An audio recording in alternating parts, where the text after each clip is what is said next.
Hello learner, in this video we are going to see the 6-mark question of admission of a partner which is given in sample question paper 25-26.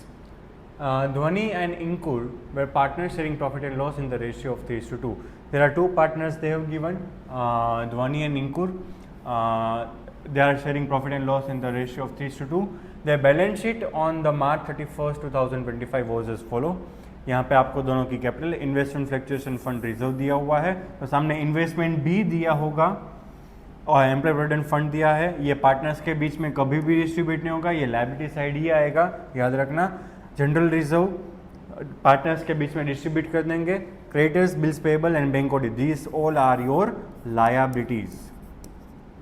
Then cash in hand, building, debtors minus provision for doubtful debts, accrued income, profit and loss, this is debit balance, accumulated losses, right? तो ये सारी चीज़ें आपको पहले overview कर लेनी, क्या क्या बैलेंस शीट में दिया हुआ है, right? Then after you need to read the adjustment and do the tick mark of the adjustment.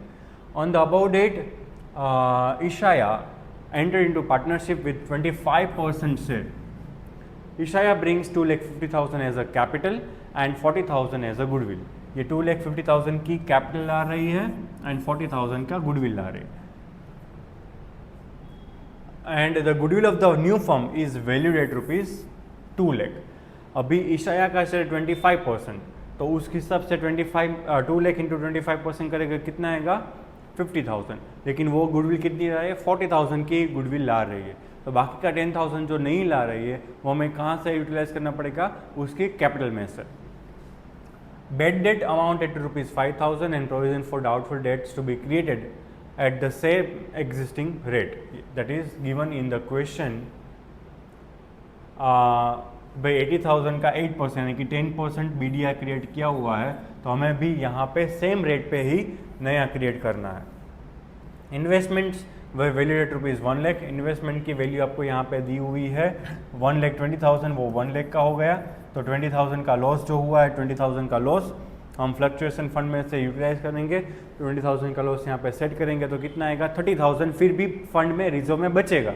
वो 30,000 पार्टनर्स के, ओल्ड पार्टनर्स के बीच में ओल्ड प्रॉफिट शेयरिंग रेशियो में क्या हो जाएगा? डिस्ट्रीब्यूट।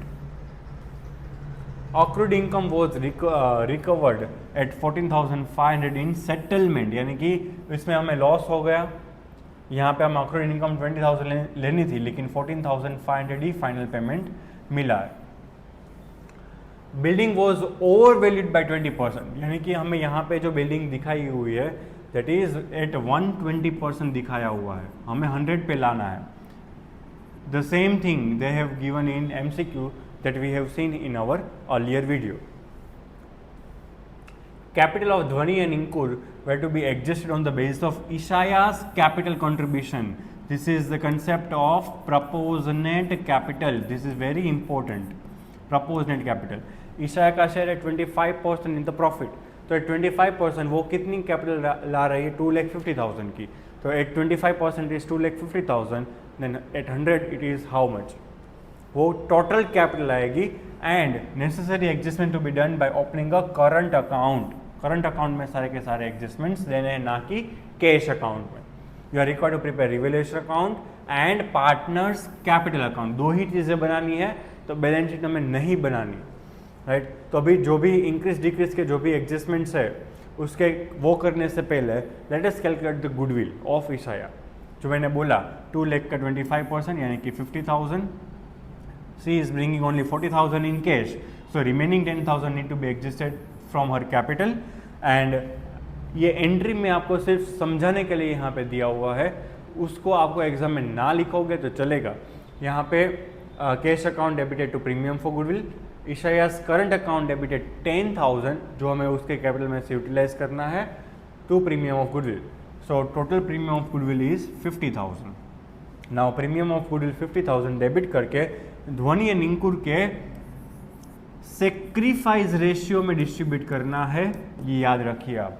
सेक्रीफाइस रेशियो अगर क्वेश्चन में नहीं दिया है तो ओल्ड जो रेशियो दिया है 3:2 उसी रेशियो में हम डिवाइड कर देंगे। कि यहाँ पे आप देख सकते हो 3:2 में डिवाइड किया हुआ है। Sacrifice ratio will become old ratio, sorry old ratio will become sacrifice ratio. Debtor का क्या एडजस्टमेंट होगा देख लेते हैं। डेटर्स आर गिवन फॉर 80,000, उसमें से -5,000 हमें एडजस्टमेंट की जो बेड डेट्स दी है वो माइनस करनी है, तो इट्स कम टू 75,000। अभी बोला था कि प्रीवियसली जितने परसेंटेज लगाया है उतना ही परसेंटेज हमें लगाना है, तो 80,000 का 8,000 माइनस किया था, दैट इज़ 10% हमें BDI कैलकुलेट किया था, तो यहाँ पे भी हम 10% ही माइनस करेंगे, तो यहाँ पे आएगा 67,500। पहले दिया था 72,000 आउटर कॉलम में, 80,000 माइनस 10% 8,000, तो 72,000 दिया था, और अभी आ रहा है 67,500, तो there is an decrease in the amount of debtors by 4,500। Next value of building हम देख लेते हैं। Value of building is 3 lakh rupees given in the balance sheet, which is overvalued by 20%. So at 120 it is 3 lakh, then 100 how much? It comes to 2,50,000. So there is an decrease in the value of building by 50,000. And now finally we will calculate the closing capital of the three partners.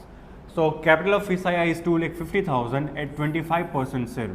If the total share of the business is 100%, then remaining share is 75%, which is of Dhwani and Incool. तो यहाँ पे 25% पे 2,50,000 है, तो 75% पे कितना होगा? It comes to 7,50,000, यानी कि टोटल कैपिटल हो जाएगी 10 लाख रुपीज़ ऑफ तीनों पार्टनर की, राइट। तो 7,50,000 उसके न्यू रेशियो में, अभी न्यू रेशियो तो दिया नहीं है, राइट, तो जो पुराने वाला रेशियो है वही उसका न्यू रेशियो होगा। तो 7,50,000 multiply by 3/5 and 7,50,000 multiply by 2/5, 450 and 3 lakh will be the closing capital of ध्वनि एंड इंकुल। अभी हमें यहाँ पे रिवैल्यूएशन अकाउंट बनाना है। देखो रिवैल्यूएशन अकाउंट कैसे बनाना है, सारी की सारी वर्किंग तो हमने कर ली है, राइट। अभी प्रोविजन फॉर डेटर्स में डिक्रीज था, असेट्स हमारी डिक्रीज हुई, तो डेबिट साइड हमारा लॉस है, that is why we have written on the debit side 4,500। Accrued income में था 20,000 का अक्रूड इनकम था, उसमें से 14,500 की वैल्यू ही अभी मिली फाइनल सेटलमेंट में, तो 5,500 का उसमें लॉस हो गया। बिल्डिंग की वैल्यू में 50,000 का लॉस हो गया, एंड ये तीनों के तीनों लॉस मिला के टोटल लॉस हो गया फर्म का 60,000 का।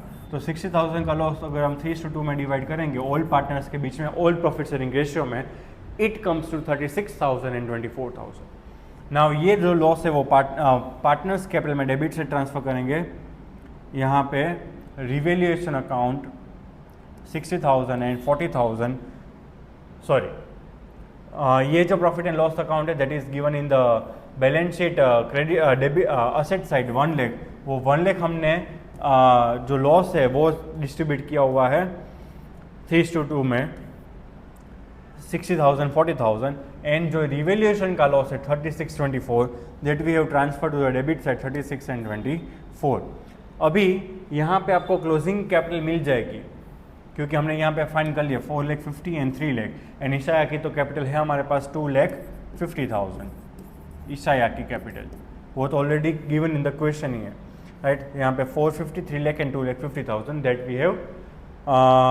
We have found out through adjustment, not by balancing.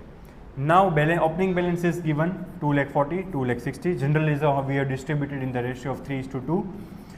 Cash account debit to premium for goodwill, that is 2 lakh, ये कैपिटल लेके आ रहा है ईशायास कैपिटल 2,50,000, ये कैपिटल की एंट्री है, एंड प्रीमियम फॉर गुडविल की एंट्री उसके बाद वाली कि 24 + 16, 24,000 + 16,000, एंड ईशायास करंट अकाउंट यहाँ पे दूसरी से डिफेक्ट नहीं आएगी because we have asked to prepare the capital account. तो करंट अकाउंट में इफेक्ट आएगी 6,000 4,000, वो दोनों ये दोनों ध्वनि एंड इंकुल को मिलेंगे किसके पास से, ईशाया के पास। सो टोटल 30,000 एंड 20,000, 50,000 की गुडविल हमारी कैलकुलेट हो गई। ये दोनों प्रीमियम फॉर गुडविल की एंट्री इफेक्ट दी हुई है। देन इन्वेस्टमेंट फ्लक्चुएशन फंड मैंने बोला था कि हमारा लॉस है 50,000 का, राइट, और उसमें से सॉरी इन्वेस्टमेंट फ्लक्चुएशन फंड है हमारे पास 50,000 का, उसमें से 20,000 का लॉस हुआ, 30,000 जो बचा वो 3:2 में पार्टनर्स के बीच में हमें डिस्ट्रीब्यूट कर देना है 18 एंड 12। बाद में जो डिफरेंस आएगा this is the difference balance, वो हमें कहाँ पे एडजस्ट करनी है, करंट अकाउंट में। यहाँ पे जो डिफरेंस आएगा that is called balance CD, और ध्वनि एंड इंकुर को करंट अकाउंट में 2,22,000 एंड 48,000 ट्रांसफर करने होंगे। So this was question of 6 marker, जिसमें आपको क्लियरली वर्किंग नोट भी दिखानी होती है एंड जितना बोला है 2 चीज़ें बोली है तो 2 चीज़ें ही बनानी होती है। Thank you.